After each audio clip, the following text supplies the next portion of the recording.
Recording live from Glory Hole Studios in Chicago and beyond. This is Cognitive Dissonance. Every episode we blast anyone who gets in our way. We bring critical thinking, skepticism, and irreverence to any topic that makes the news, makes it big, or makes us mad. It's skeptical, it's political, and there is no welcome mat. Today is Thursday, September the 14th, and today we've got guests, Cecil. It's been a while. We're going to have the Glory Hole hasn't had a guest in Data a Over minute. Dogma podcast on Dan and Dan. Dan, he used to be from How to Heretic, teamed up with another Dan, and so they'll be on at the end of the show. And so we're going to do a couple stories between now and then, but stay tuned because at the end, we're going to interview them.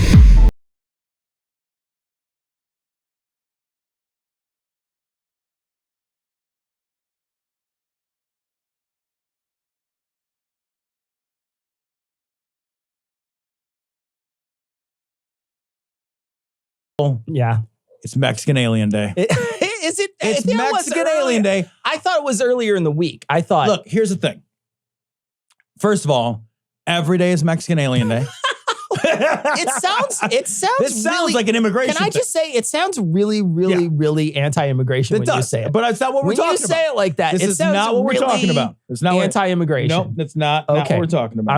I'm just saying, I want to put this on the big screen because I just want to talk about this. So this last week, the Congress, I guess, down there, or the Senate viewed these paper mache dummy aliens that they brought in. Right. So one of these hucksters is latching on to the guy who came out in the United States who said that there was aliens. Right. Like once one of these people pops up their head, it's like, they're like locusts, right? They sleep for 17 years and then finally somebody's like aliens. And then all these jackasses, exactly, they just pop up out of the fucking ground like the fucking ghouls that they are. And then they immediately try to fucking make money off this. That's immediately what they're trying to do. So inside of the parliament, or I don't know the Mexican government, I don't know what they call it, right? But like the Senate or whatever, their Congress, they had this guy come with these two fucking star chambers and he set them in the middle of the thing and then he opened them up and they're little paper mache aliens from fucking Spirit Halloween. They are.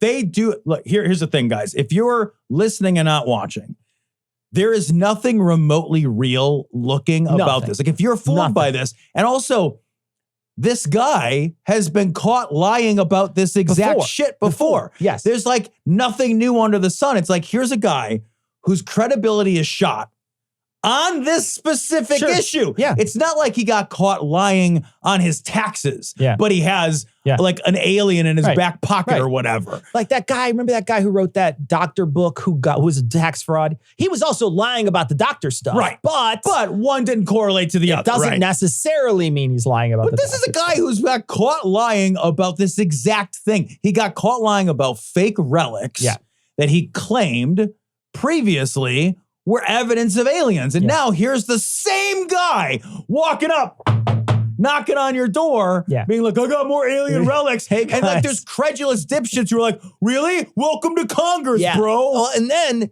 the worst part is when you read what happens online, immediately people are falling for this. I just want to play. Now, I'm going to explain it to the people who aren't watching, but the people who are watching, I just want to play this guy set this fucking alien on this scale. So this is him setting it on there.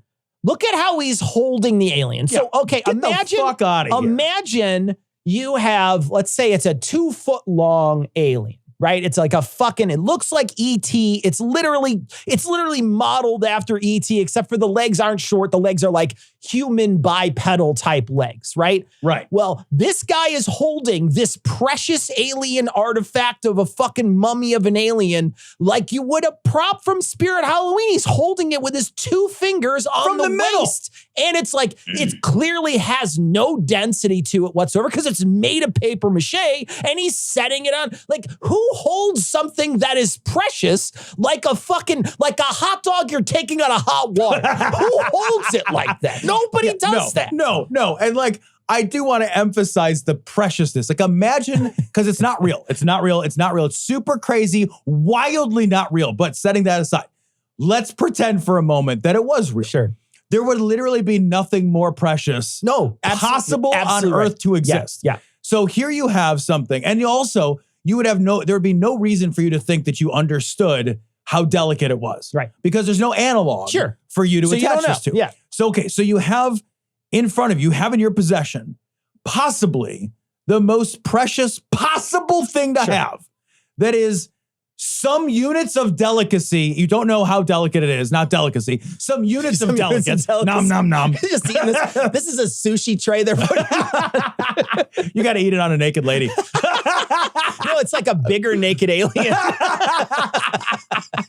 And you're just going to like paw at this thing. He's like, he happens to be wearing like ye cheapy rubber gloves. This is a rubber glove you would wear at the deli. Like, right, exactly. This is like he's going to cut some pastrami or he's going to handle the most delicate single thing that the world in all of its time and history has ever owned. It's unobtainium. It might as well be unobtainium or whatever the fuck. I don't know. I'm not. Look, I didn't even like my kids and I held them more delicately than this. You know what I mean? And also they zoom in on the face of this thing. Look at that thing. Okay, guys, if that doesn't look like paper mache, it 100% looks like somebody made, it doesn't even look like somebody good tried to make an ET replica with paper mache. It looks like somebody who genuinely never has worked in that medium before ever in their life. For real. They had it described to them too. They've never seen anybody do it. They had it described to them and then they made an ET This replica. is a bad fourth grade arts and crafts project. Absolutely. This is Mrs. Johnson's fourth grade class. Like seriously, this would be a more believable replica if it was made out of macaroni elbows. Your kid brought this home, you would hit him with it and then throw it away. That's how ugly it is. Also you cannot possibly capture how shockingly unimaginative this is as I know. So here we are supposing that there is alien life form. Wow. What would it look like? What about if it looked like a person, but smaller? With a different-ish head. Literally just a slightly bigger head than normal, but 2 eyes, a regular mouth, a regular nose, 5 fingers, 5 toes, 2 arms, 2 legs, symmetrical down the center. It just looks like a fucking tiny person. Yeah. This is it. I would be more, if somebody was like, look, I found a gnome. I'd be like, whoa, a gnome skeleton. That's also not real, but maybe it would look like that. If you're like, hey, found an alien, I'd be like, there's weirder shit under the sea. Yeah. Do you know what I mean? Yeah, no, in the bottom of a trench somewhere. A platypus is weirder. Yeah. Earth already produces more unlikely shit. Yeah. When you move off of the evolutionary pressures of Earth and add in the timeline of like billions of years, and you're like, whoa, isn't it crazy to just produce like a person, but it's a foot tall? It's the exact thing. It's fucking the exact thing. You're like, they just happen to live on a planet that is exactly like ours, that has the same pressures as ours. Also, and like maybe this isn't true. So I'm just going to spitball here and say shit because this is a show where you shouldn't believe the things we say. We're not experts. But this thing looks to be about 12 inches tall. Yeah. I don't believe for a second that any advanced race that can produce a fucking interstellar spaceship could possibly perform the labor necessary to mine the materials and be 12 inches tall. Yeah. This thing looks like, don't you think there'd be some minimum size necessary, genuinely necessary, to carry around the body that you would need in order to do the work on the raw materials to transform those materials substantively enough to create a civilization? I just don't believe some scrawny little 12-inch tall thing. Like, do they live on a planet where nothing the size of a house cat ever ate them? They would get eaten by a house cat. Sizest. Ridiculous. Ridiculous. I'm a fucking evolutionary size king. I am on your side, little people of the world. It's absurd. Did they evolute back down? Can we look at this thing right now? Evolute. Evolute is my new favorite word. Evolute is a great sauce. Evolute. This is my favorite thing. It genuinely looks like fucking somebody threw this in their crawl space for a little while to get sort of the stuff that sits in a crawl space on there, and then they pulled it out. It's so fucking fake. I mean, look at this thing and look me in the face and be like, no, bro, that's an alien. Get the fuck out of here. Did he say how he came by it? I can't remember. Did he say crawl space? I don't know. Like that's I don't remember because I fucking don't remember. Who cares? But imagine too. Just like you got to like picture the series of fucking Lemony Snicket level unlikely events that have to happen in order for this to come into one person's private possession. Right. Like you're just like out in your, I don't know, you're like your backyard or something. You're digging up your garden. You're like, holy fucking shit. There's a guy. Martha, get over here. Yeah. No, the carrots look fine. That's not what I'm talking about. Yeah, I'll get you a carrot. Look, come over. Bring the small shovel. Yeah. There's a goddamn tiny alien buried in the past. What the fuck? Yeah. And you don't call somebody immediately? No, you excavate a time and then you put it in your own little star chamber so you can. And you take it on like what? Like little like showing tours? Yeah, on tour. And the government's like, yeah, you keep it. Private property's private property. This is literally the freak show shit they used to have in like the early 1900s where they'd have like a fucking octopus or something, and they'd be like, yeah, he's the fucking octopus boy. He was like aborted or whatever. And then they just have like a part of an octopus in a thing. And, and then you'd pay $2 or whatever, or the equivalent at the time to go see it. Yep. And 2 bits ahead. Come and see the octopus boy. Google at like some shit in formaldehyde for a few minutes and then leave in a dark room. One of the most spectacularly underfunded countries that I have been to is the country of Belize. Wonderful, beautiful country. They don't have any money at all for anything, right? But even in Belize, Cecil, if you are on your property and you find a Mayan ruin of any kind. Oh, okay, yeah. Right, of any kind. And this happens fairly frequently from what we were told when we were there. Like, if you find some Mayan shit, immediately, by order of law, that's the government's now. Like, the government's like, yeah, you know what? Like, our ancestry belongs to all of us. So that's just ours now.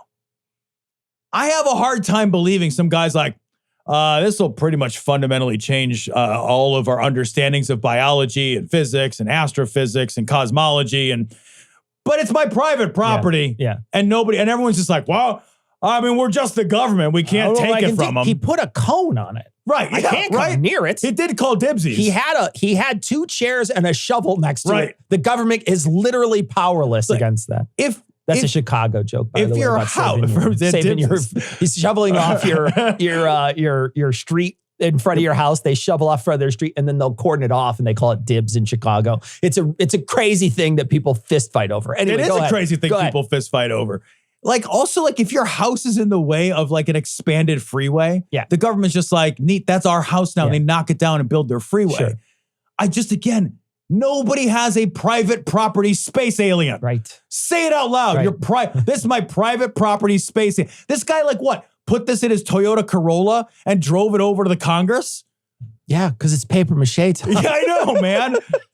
God, he probably has like a fucking Mold-A-Rama machine in his house that just churns them out. It's so fucking fake. God. It's unbelievable how fake it is. I can't. And the worst part is the people online, whenever you read, and I don't know if it's rage bait or not, right? I don't know if they're just trolling and saying, I can't believe this stuff, it's all coming out now or whatever, you know, those are the comments you read. Oh, it's all hitting the fan now. I'm like, come on, man. One guy said he saw aliens, he had no proof, and then another guy has a paper mache alien that he brings to a government body. Nothing has happened, man. And I'm going to tell you straight up, like, of all the things in the world I wish were true, this is something I wish were true. I wish we were visited by aliens of some kind. I wish that there were some creatures from another place that we could communicate with. That would be amazing. That would be, I mean, I would literally dedicate my life to understanding that. I would probably try to go to school again just to try to get something to try to work in that field if possible. It's that exciting to me, right? I want it to be true. Yeah. More than anything. But there's no fucking evidence it's true. There's none. Not a bit of evidence. And even that guy who testified to our Congress, he wasn't like, yeah, I saw the aliens. He's like, I know a guy who saw the aliens. Yeah. It's like everybody's Kevin Bacon. Like, how many degrees of, how many Kevin Bacons are we away from ET? Yeah. We're always at least 2. It's so fucking embarrassing that people think this is a true thing. Wait for real evidence. Like I say, I'm all for it to be real, but I'm gonna fucking wait until it's like, there's an alien there and he's like, hey. And I'm like, fuck, you look like you're made out of paper mache, bro. Jim!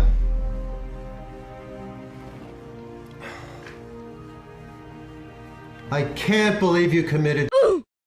I cannot believe you committed. How could you have done this? How could you have committed? I can't help you out of this one, Jim. With all we've been through, I can't pull you out of this one. This is an opinion piece from CNN, but I did want to read part of this. New Texas law deprives families of religious liberty rights. I just thought this was an interesting framing. A new Texas law allows public schools to replace counselors with chaplains and to use funds earmarked for school safety and mental health to pay them. So we've talked about this on the show before, and I like the way it was framed that like this actually like limits religious liberty, because it absolutely does limit religious liberty, right? Because a chaplain is not if you're a chaplain, you're not a simultaneously secular Christian, Jewish, Muslim, Hindu chaplain. Like you're a Christian chaplain. That's a Christian job. One. Yeah. Right. Yeah. Or you can be a Muslim chaplain, but there sure would you still be called a chaplain? So at the religious I used to go to a Catholic institution, right? And they did. It would be called a chaplain. That's chaplain. My mistake. Yeah, I thought that was specifically Muslim chaplain. Okay, and then there was a Protestant chaplain. There was the Catholic chaplain that was there.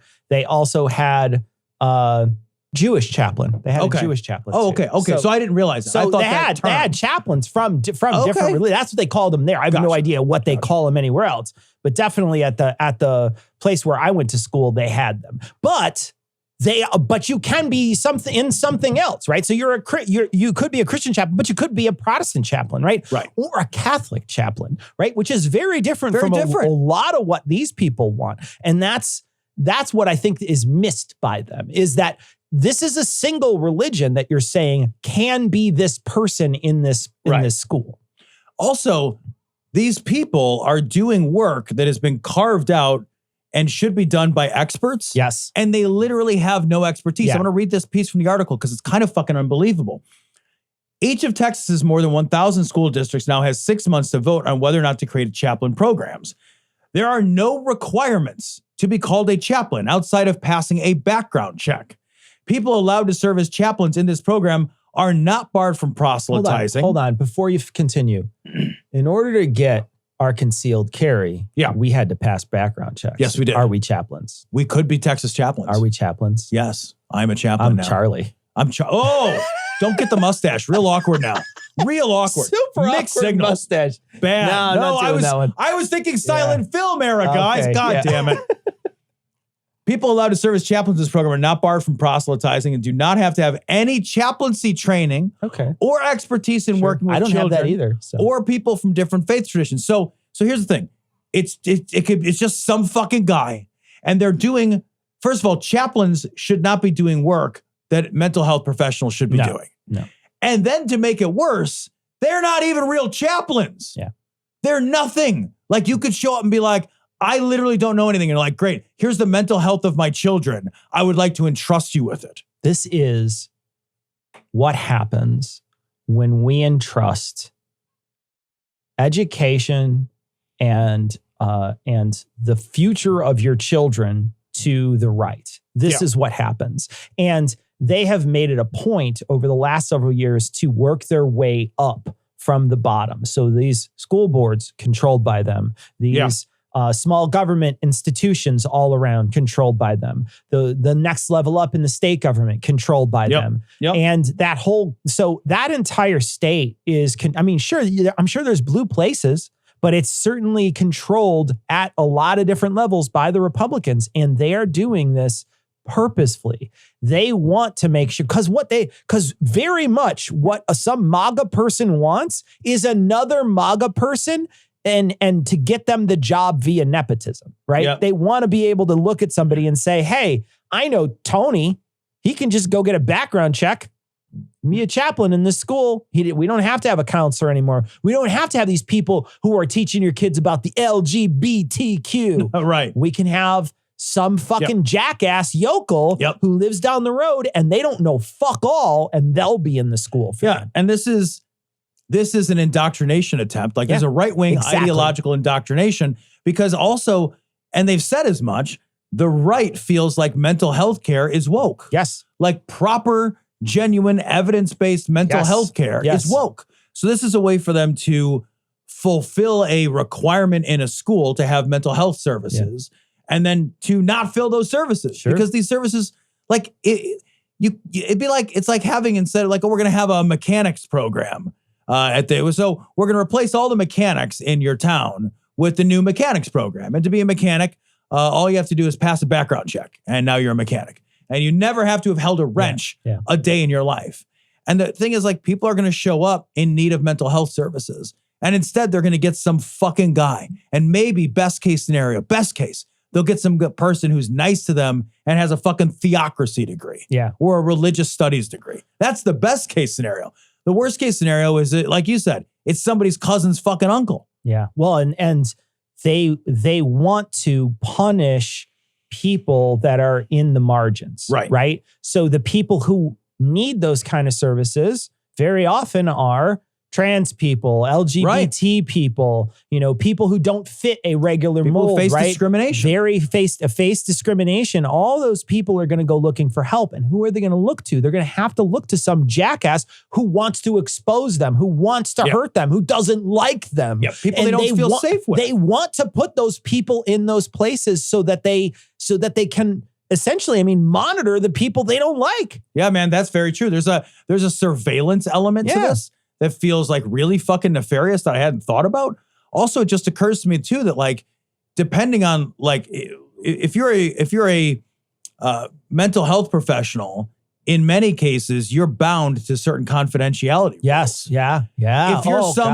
If you're fucking some schmuck, dude, playing the fucking cosplay role of chaplain, instead of somebody whose license would be on the line if they divulged certain information. You know what I mean? Like there's real background check here. On the line. Yeah, right. Yeah, my background check. Who the fuck cares? Now I can't pretend to be chaplain as your fucking.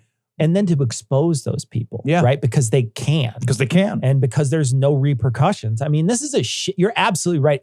And the people who are religious should be upset because this is the way they're framing it is to frame it as if they're saying, look, your religion isn't represented here. It's not represented here.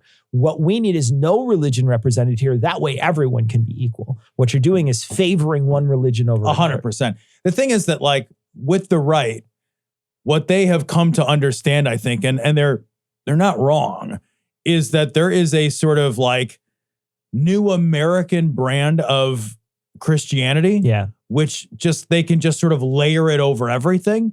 And while it won't suit the Baptists and it won't suit the Catholics, it'll suit them all well enough that they'd prefer that to some degree over secularism. And at the end of the day, none of them have any pretense toward giving a shit about the Jews or Muslims or Hindus or Sikh or, any of the rest of them. They're just like, they just hand wave all those people away. Like, I don't know if anyone cares about them. We're not even going to pretend we do. And if you ever leave me waiting outside again so you can talk about a goddamn fishing trip, I will walk right in here and I will punch you right in the fucking teeth, Tyler. So this story's from Salon, which I don't usually grab. I don't like Salon very much, but this is from Salon. Not a bad return on investment. AOC calls out Justice Alito for luxury fishing trip with GOP donor. All right, let's play it. This is AOC in Congress. She is talking, she's questioning Kathleen Clark, a Washington University, St. Louis, in St. Louis law professor. So Kath, it's a law professor that AOC is asking these questions of. So behind her is a picture of Alito with a fish. A pretty big fish. I got to hand it to him. Admittedly, they had a good trip. When you're a billionaire, you can find good fish, Do you think if you're that rich, so there's a scuba diver putting it on the hook? There's just some jackass underneath. You got to pay somebody to do it. All right, so here we go. Believe he did not. He did not recuse himself from this case. And in fact, he used his seat on the Supreme Court after all of this to rule in Singer's favor.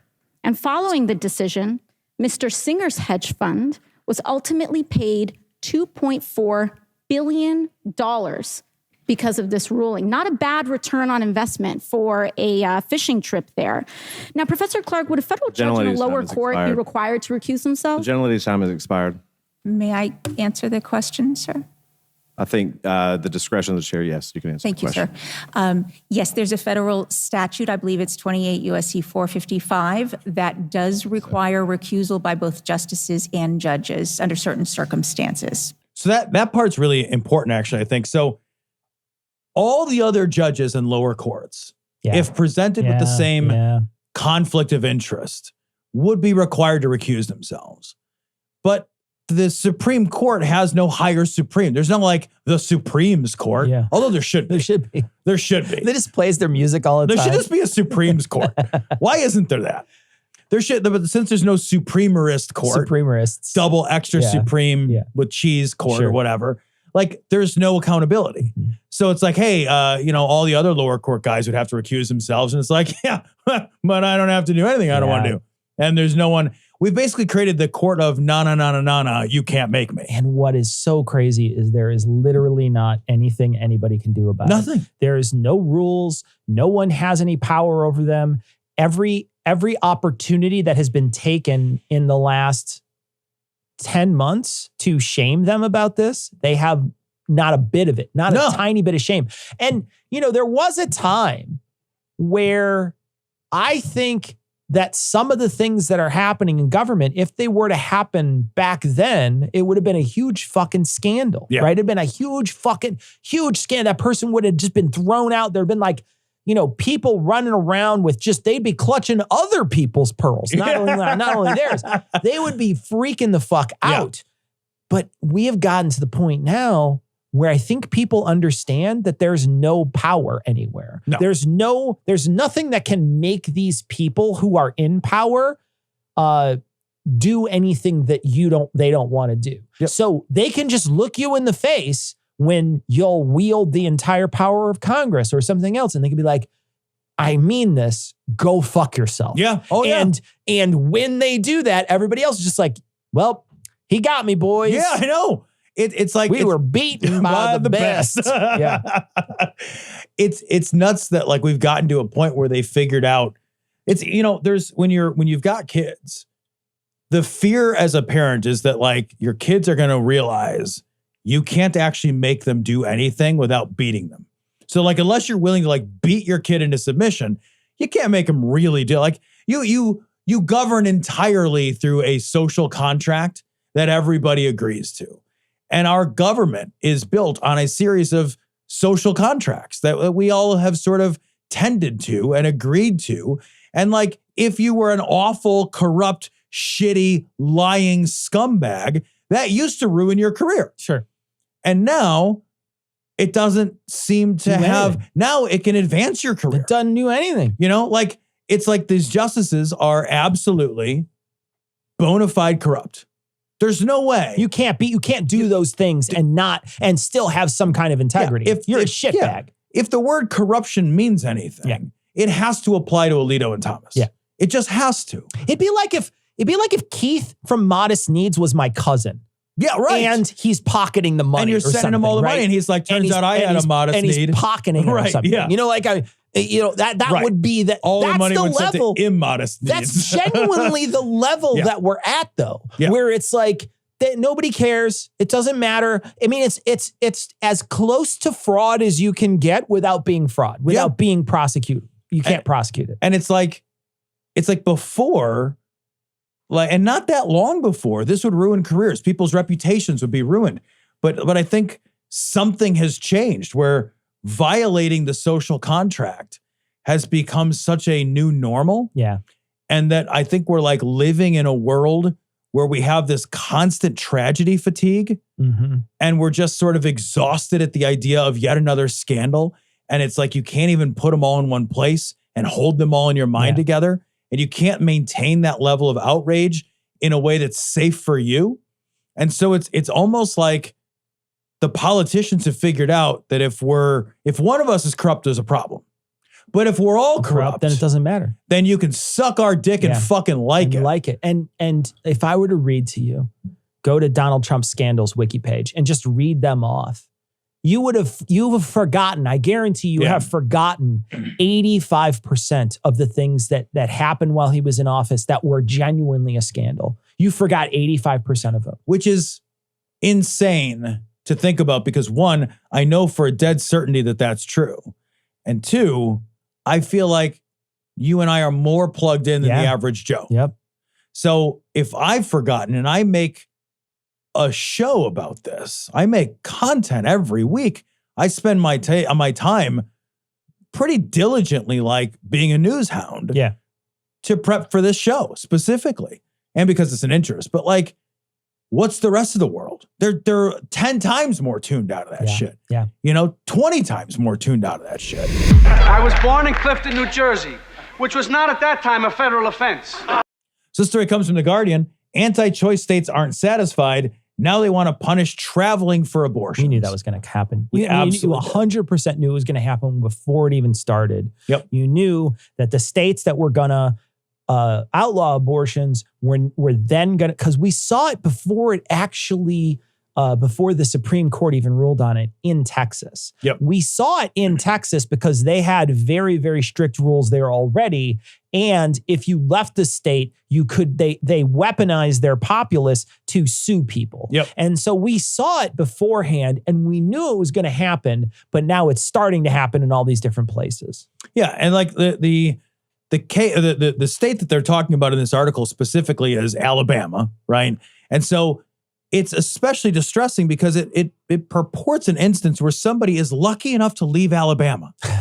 They have the good fucking fortune to get the fuck out of Alabama, which like they should be celebrated for. I would think everybody in Alabama would like appreciate the necessity of wanting to leave Alabama. Right. Like, but they would leave Alabama and then the attorney general or whatever down there is like, look, you can't just like form a conspiracy to break an Alabama law and then leave Alabama and then do the thing that's illegal and not be prosecuted. And it's sort of, when you hear it said in those terms, there is a sort of sense to that, in the sense that like the very Georgia RICO case does say, look, it didn't have to happen in Georgia in order for it to be a crime that relates back to a Georgia crime. But they're committing a crime in Georgia. Right. Well, that's the point I wanted to make. Is like, but they're missing the most important key element of stringing that together. And I was trying to think of another analogy, and I was thinking like, all right, here in Illinois, fireworks are illegal. Yeah. I was going to do weed, but there you go. Weed's a better example because it's we legal. Can smoke weed in Illinois in different states all over. Like it's not legal in Indiana. So if somebody came to my house from Indiana and smoked some pot and went home, and they found out because they did a drug test or something, should they be able to be prosecuted because they committed a crime in Indiana? Right. Yeah, like because to take it the form of conspiracy step further, if you were to say, hey man, come to my house this weekend, let's hang out and smoke weed. And then somebody was like, cool, I'm going to drive you to Cecil's house so you can hang out and smoke weed. That's essentially the same thing as the abortion. Pretty much the same thing. We don't do that. Yeah. We don't do that. We allow states to have what exactly the fucking Supreme Court was jerking off, states' rights. Yeah. The whole reason that the rationale the Supreme Court used to throw this back to get rid of Roe versus Wade was to say, look, let's give this back to the states. And then some states said yes and some states said no. But what you can't do is create a system where one state says no and it creates a de facto no by proxy to the other states. To everybody else at That's that point. an atrocity. Yeah. Either the states have some amount of self-governance or they don't. Yeah.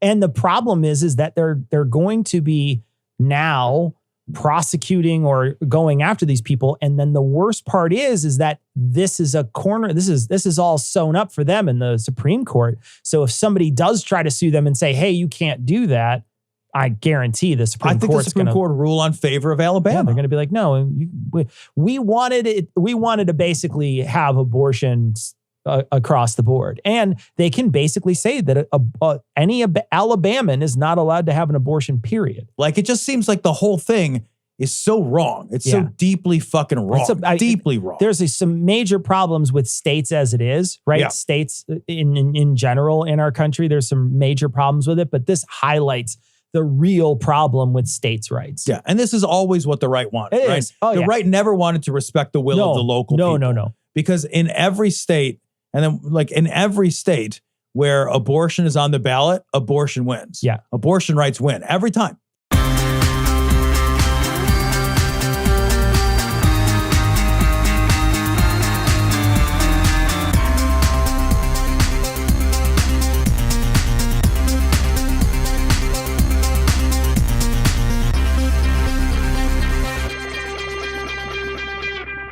So we are joined by Dan and Dan from the Data Over Dogma podcast, or Data. Is it Data or Data? Which one? That was my hard-hitting question, you motherfucker. God damn it, I literally wrote it down. That's the one thing. Son of a bitch. That was my only question. That's my whole prep work for this fucking episode.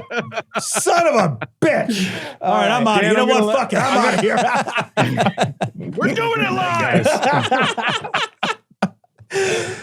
Blew the load kind of quick there. Yeah. All right. Yeah, it's over now. Jesus, now, what are you, now my wife? Well, when you get the now it's that sort of that slide down into nothingness that we go Hey, here. give me a sandwich in 20 minutes. I'll disappoint you again. Welcome to the show, guys. Thanks for joining us tonight. Thank you. Thank you for the invitation. We appreciate it. So, so your new podcast, I'm going to say Data because that's what I say. Data Over Dogma. Well, then I'm going to say Data. Yeah. Okay. So your new podcast. Can you explain what the premise is to us? Yeah, Dan, why don't you take that? You're the one who says it at the top of every show. But you're both Dan. yeah, That's got to be very confusing. Handoff, actually. Well, yeah. Every time we are prepping a guest for a show, they're like, "What do I call you?" We keep each other pretty straight. It's pretty easy for us. If I say Dan, I'm pretty sure Dan knows which one I'm talking to. We've only screwed it up a handful of times, and we just get rid of it in post, so nobody knows. Now, so what I say at the beginning of every show is that we are seeking to increase the public's access to the academic study of the Bible and religion, and also combat the spread of misinformation about the same. So this is basically taking what I started doing a couple years ago on social media, on TikTok, addressing misinformation that's being spread by conspiracy theorists, by apologists, by all different kinds of folks. Combating that misinformation and then sharing more info so that people have more up-to-date access to what's actually going on with the scholarly study of the Bible. Can you just give me an example of what some of that misinformation might be? Oh yeah, these days the most popular type of misinformation has to do with the end times, Book of Revelation stuff. You know, last year we had a lot of concern about lowering water levels at the Euphrates River, and so a bunch of nonsense starts getting spread on social media about how, the Book of Revelation says there are these angels that are bound under the Euphrates, and once it dries up, they're going to be released, and then they're going to kill a third of humankind. Are you fucking serious?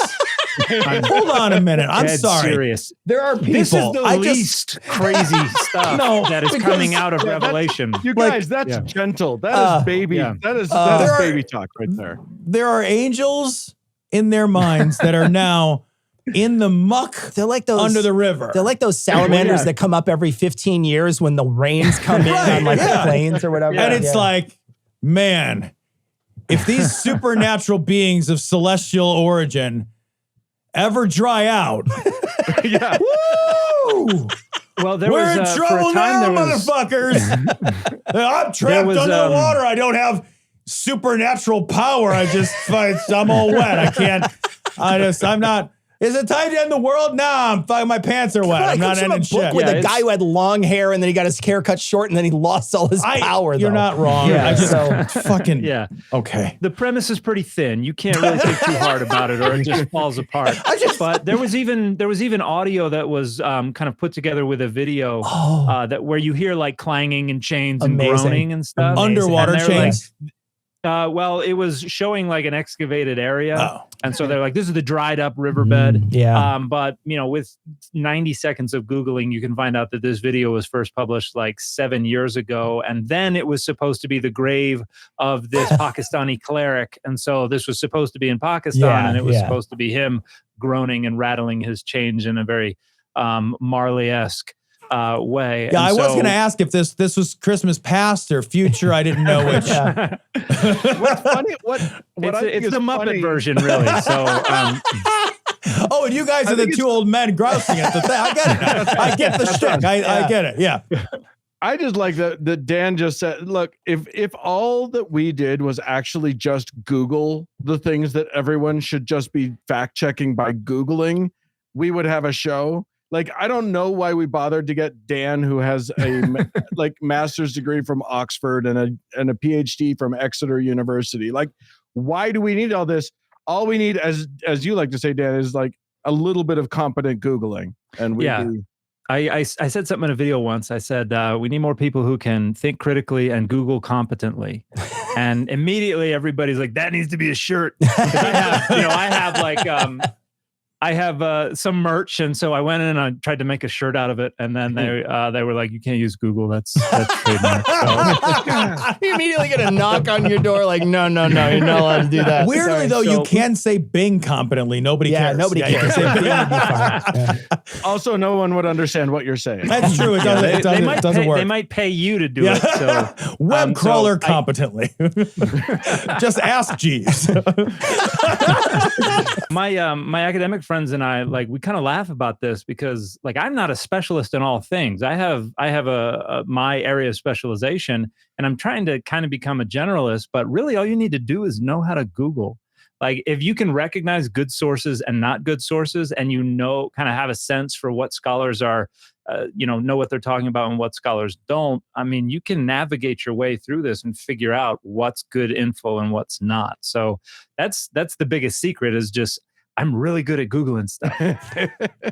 Is it your hope? TM. So, is it your hope, you think, to, you're saying trying to combat this sort of misinformation?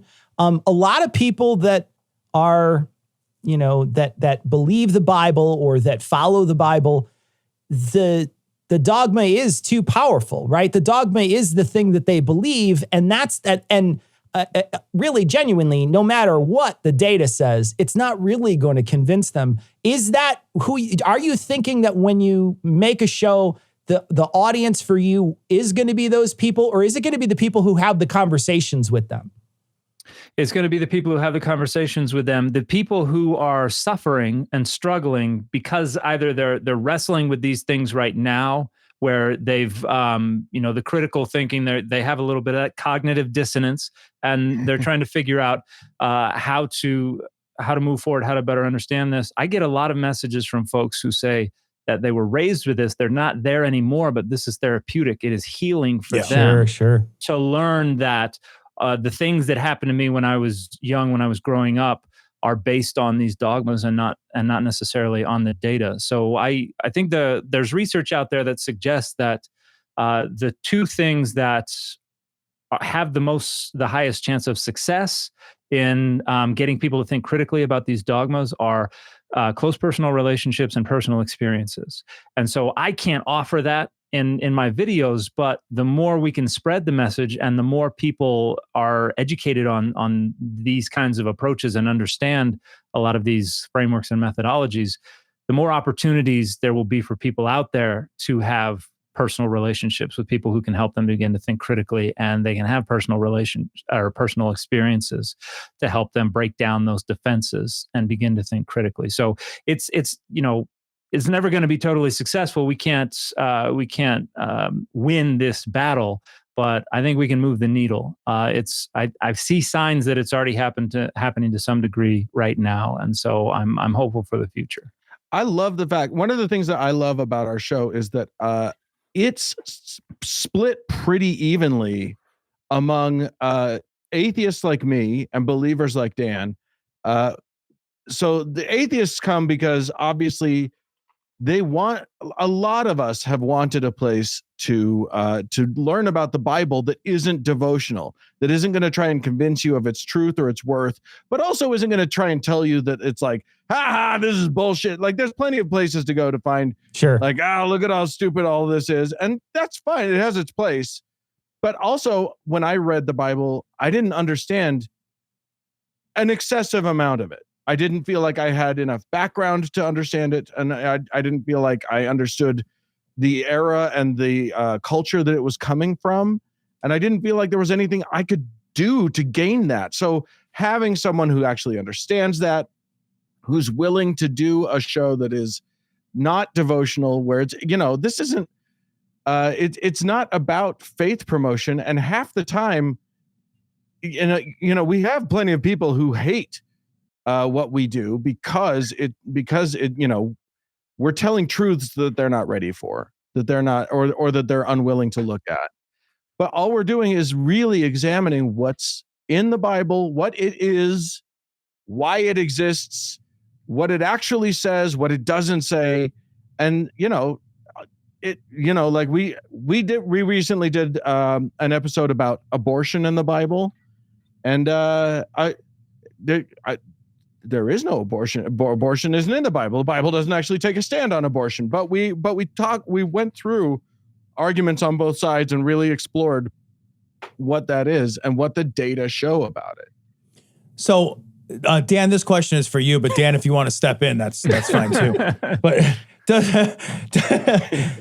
I was just thinking about this a second ago. But like, you have this intense scholarship in biblical and religious literacy, like up to the point of a PhD in it.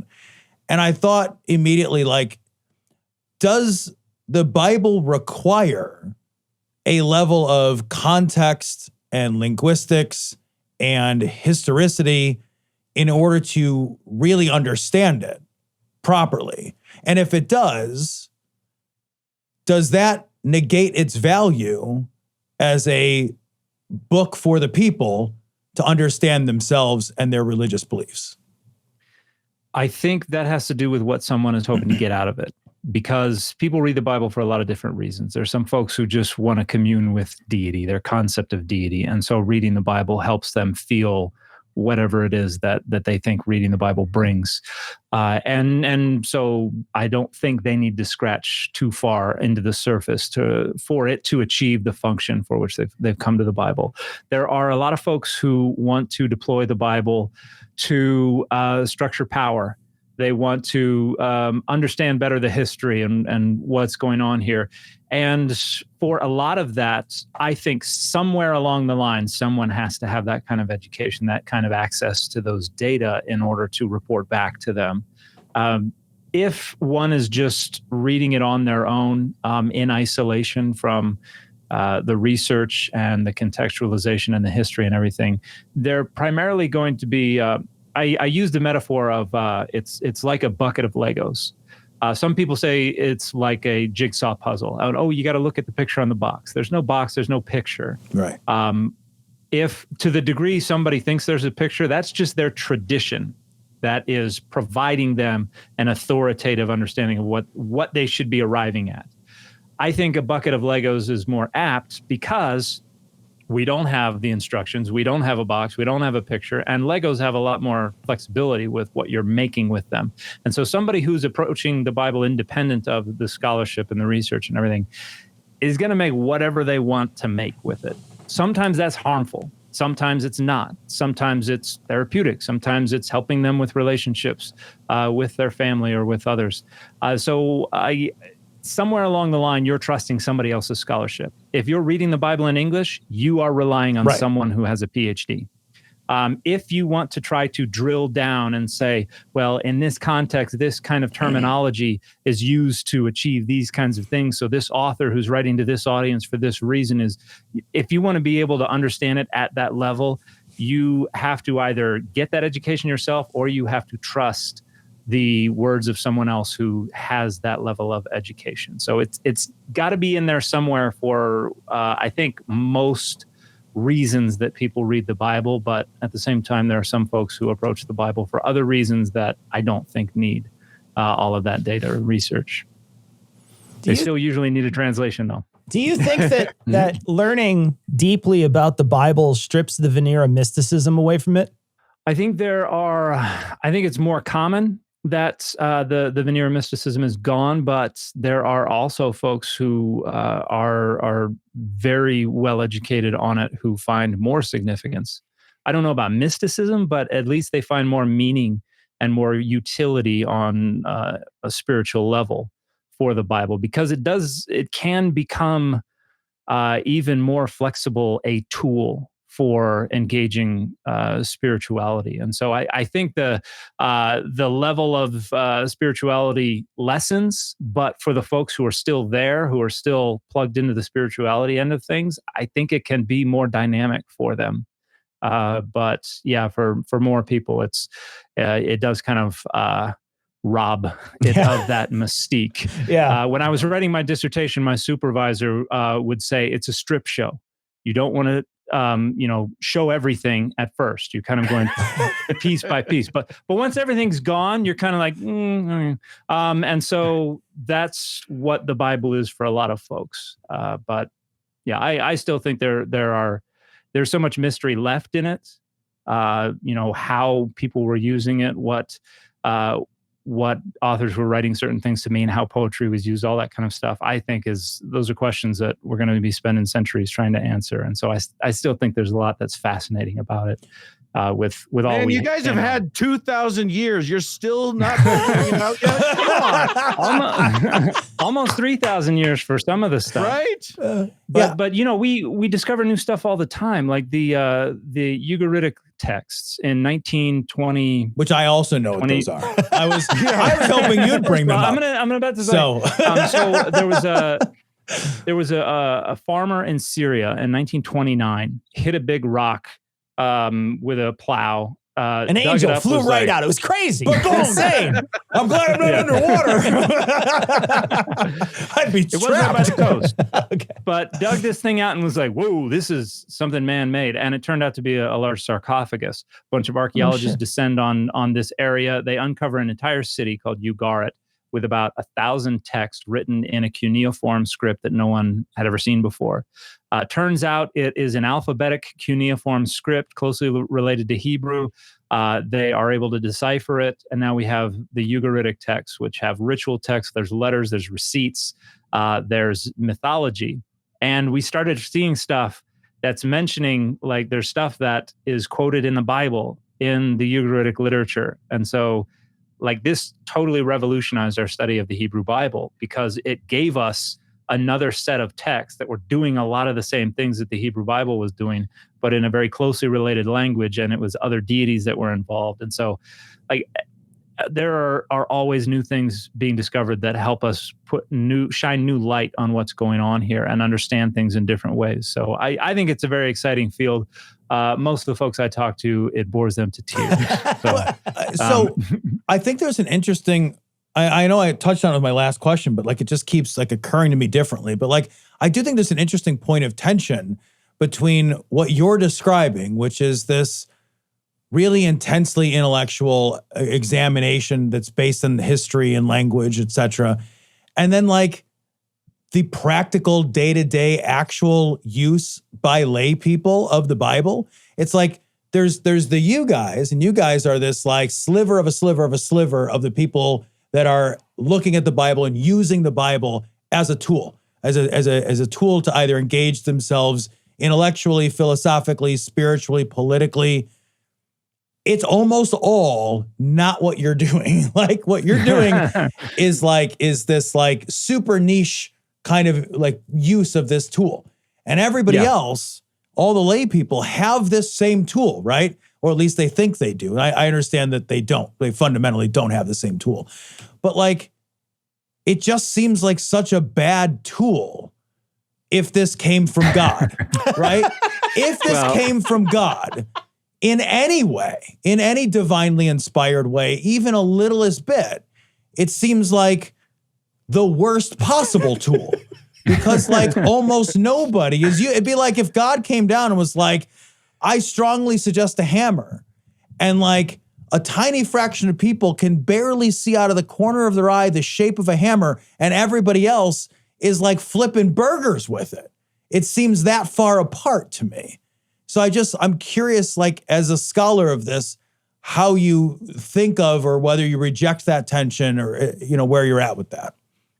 No, I think there's definitely tension. And in fact, this was a discussion that some of my friends I was in graduate school with many years ago, we had frequently over lunch and outside the classroom, that what we're learning, what we're studying is not something like, how can we communicate about this stuff to folks in the pews in a way that will help them operationalize this knowledge and do something useful with it? And whether that is to correct things that they've done wrong with the text, whether that is to deepen their understanding, how can we communicate this downstream? Because there is so much, there's not just a disconnect, but there's a lot of like active pushing us away on that side of things as well. And so it is a problem. It is an issue that we're trying to address. And this is one of the reasons I'm doing what I'm doing, because I want people to be able to at least have access to the data. Whatever they want to do with it, I want them to have access to the data. And I have other colleagues, friends that are hoping to get started in similar social media projects. But yeah, it does not seem like the most efficient and effective tool. It causes far more problems than it seems to solve, which seems counterintuitive if this is something that's supposed to be a solution to all of the problems.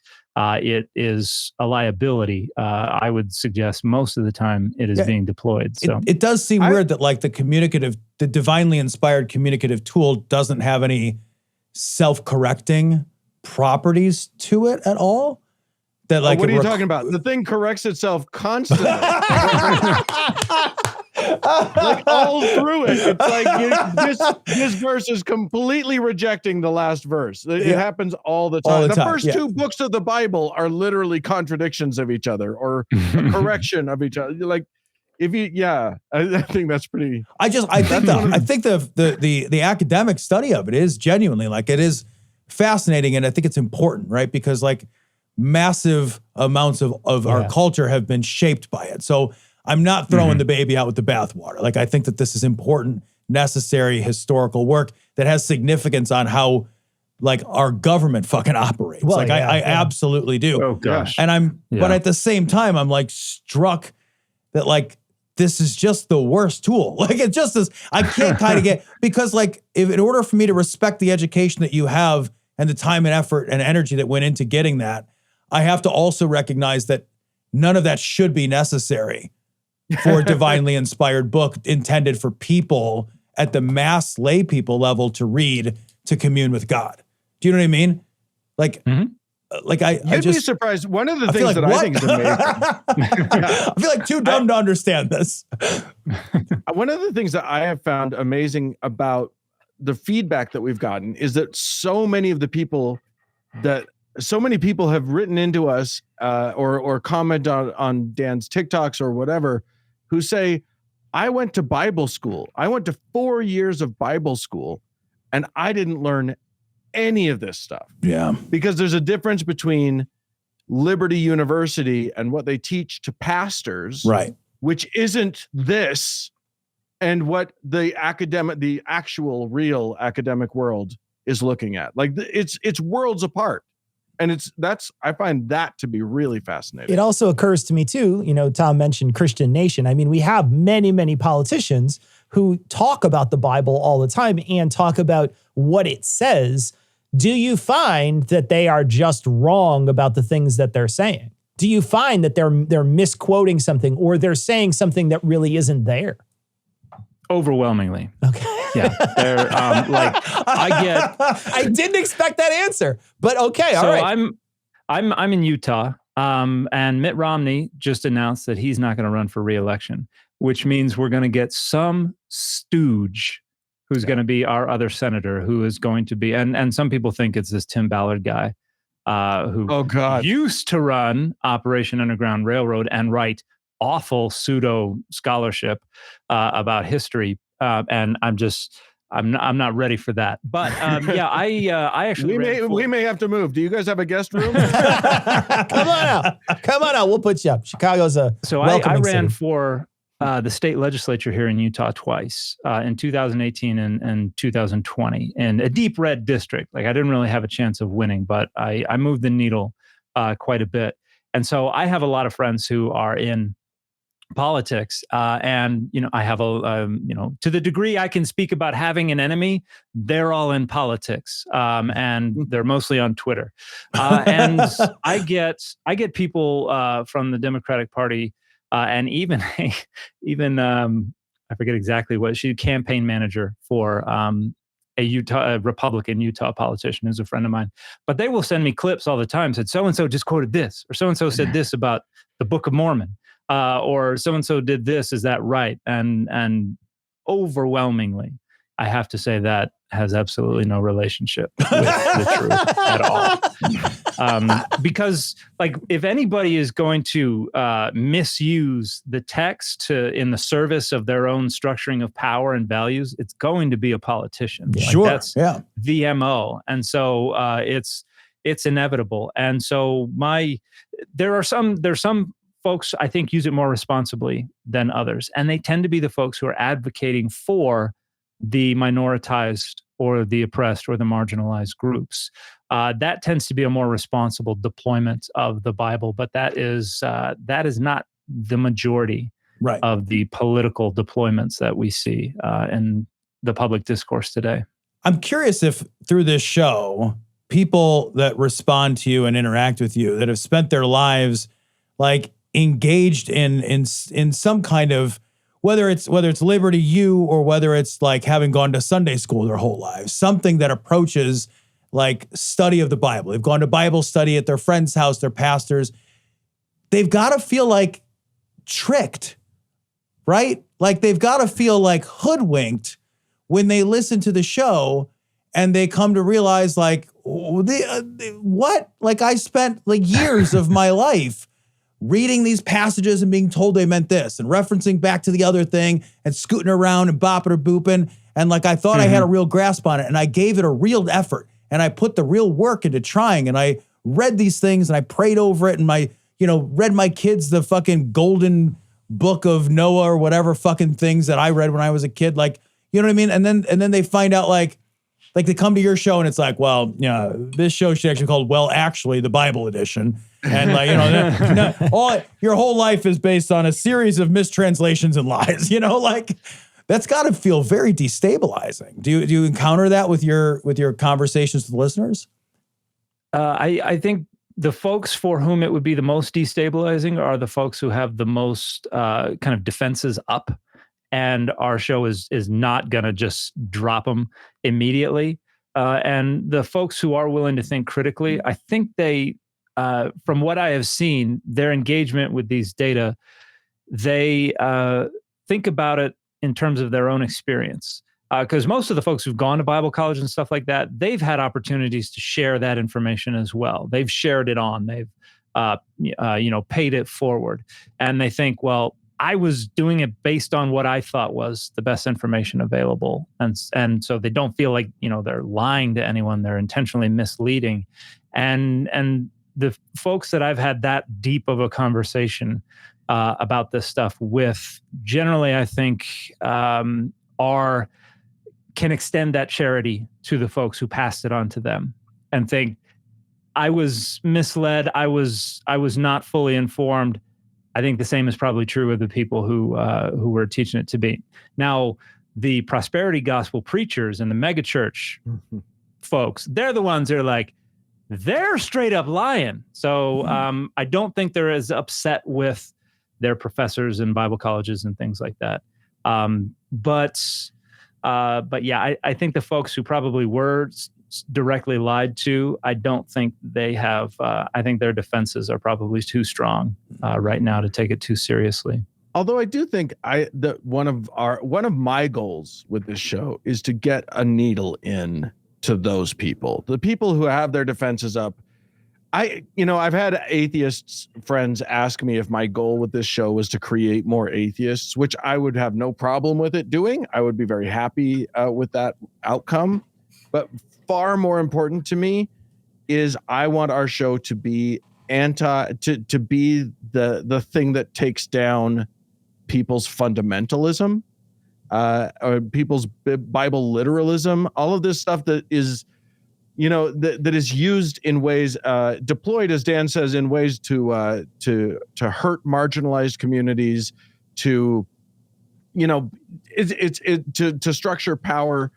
People who think that that there's only one narrow way to interpret the Bible and it has to be our way and blah, blah, blah. That's where it gets really dangerous, when it becomes that narrow, ugly, rule-based, dogmatic nonsense. And hopefully, my hope is that our show is able to dismantle fundamentalism. Even if people remain believers, I'm fine with that, as long as they as long as they have a more realistic view of what this thing is. Yeah, I get people give me a hard time a lot. Came up with this motto, Data Over Dogma, and it's aspirational. Nobody's perfect. Nobody had, there's no such thing as true objectivity, but people are always like, you should call it data plus dogma over dogma. Like, because they're like, you're not free from any of this. I'm like, I never claimed to be free from any of it. And from the very beginning, I've always said the one dogma that I will own every single time is that all other things being equal, and that's an important caveat that a lot of people overlook when I say this, all other things being equal, I will always give the benefit of the doubt to the less powerful group.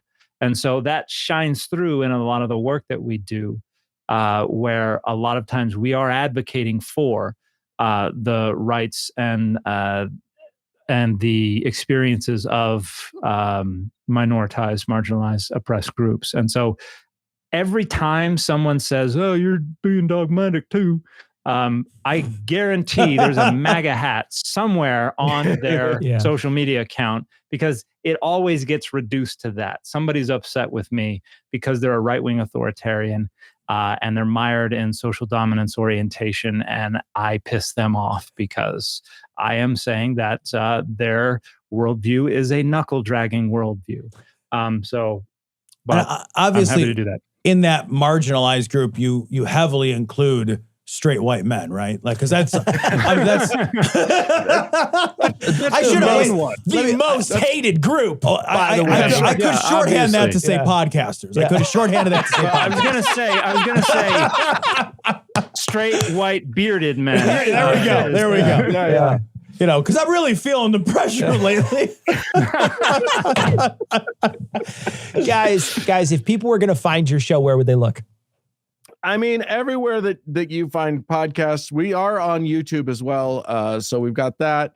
You should definitely follow Dan's TikTok account if you want to, or Dan on any of the other places. It's McClellan. But you're gonna have to tell them how to follow you.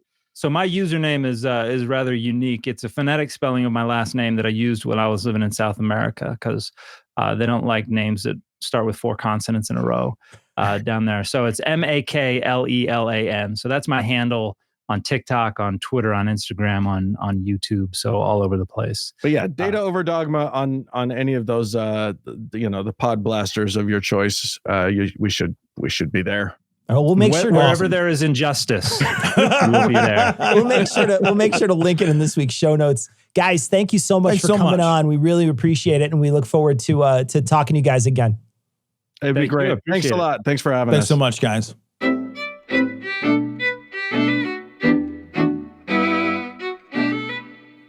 So we want to thank Dan and Dan from the Data Over Dogma podcast. You can check it out. We're going to have all the links in the show notes. Just search Data Over Dogma and the podcast comes up right away. Also, their YouTube page comes up. And be sure to follow Dan on all the social medias, the TikToks and all that stuff. So this upcoming Thursday is our live stream. So be sure to be there. It's going to be on the 21st at 9 p.m. Central. So check us out on YouTube and Twitch. We had a great time last time. These monthly live streams seem to be a hoot. So come on by and hang out with us. We also want to thank all our patrons. And at the end of the month, so on the 28th, we'll be releasing a patron-only show specifically for them. So if you want to get in on that, you can go become a patron of the show at a per episode basis at dissonancepod.com or at patreon.com/dissonancepod. We love all our patrons, of course, and the patrons actually pay my salary. So please, if you are on the fence, you can help pay my salary if you enjoy this show. You can go become a patron, and that's where that money goes, along with 2 other salaries and a lot of expenses that go into the show. And we would, of course, if you enjoy the show, we would appreciate it if you became a patron. All right, that's going to wrap it up for this week. We're going to leave you like we always do with the Skeptic's Creed. Credulity is not a virtue. It's fortune cookie cutter, mommy issue, hypno-Babylon bullshit. Couched in scientician, double bubble, toil and trouble, pseudo quasi alternative, acupunctuating, pressurized, stereogram, pyramidal, free energy healing, watered downward spiral, brain deadpan sales pitch, late night info docutainment. Leo Pisces cancer cures, detox reflex foot massage, death in towers, tarot cards, psychic healing, crystal balls, Bigfoot, Yeti, aliens, churches, mosques and synagogues, temples, dragons, giant worms, Atlantis, dolphins, truthers, birthers, witches, wizards, vaccine nuts, shaman healers, evangelists, conspiracy, doublespeak, stigmata, nonsense. Expose your sides. Thrust your hands, bloody, evidential, conclusive. Doubt even this.